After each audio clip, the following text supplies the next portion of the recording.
अगली बात इरशाद फरमाई कि जब मां की नाफरमानी की जाएगी और बीवी को मां के मुकाबले में ज्यादा हैसियत दी जाएगी।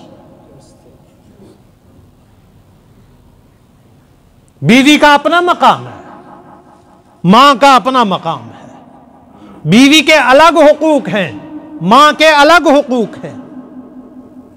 क्या ऐसा नहीं होता कि शादी करते ही बेटा अपनी बीवी का हाथ पकड़ता है, हम मां बाप के साथ नहीं रहते, चलो ना रहना भी हक है, लेकिन उनकी नाफरमानी, उनसे मां बाप से नाराजगी, जिनकी वजह से यह दुनिया में आया है, बीवी का नान नफका, उसके अखराजात, उसके हुकूक, उसका भी एहतराम होना चाहिए।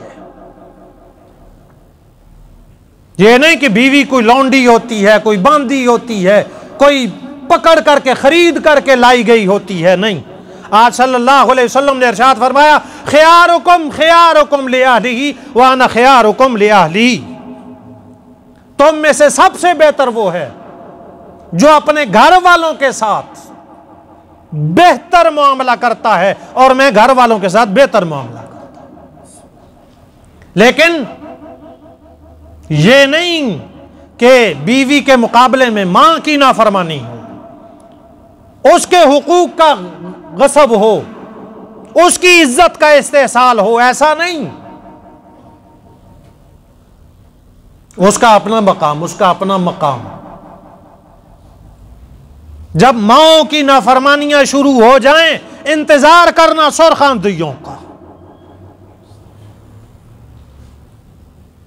इंतजार करना सैलाबों का, तूफानों का, इंतजार करना जमीन के हिलने का, आसमान के बरसने का।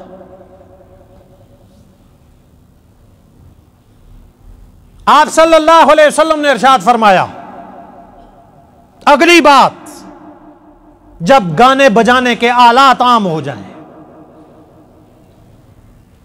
गाने बजाने वालों को इज्जतें दी जाएं, ये मेरे नबी फरमा रहे हैं।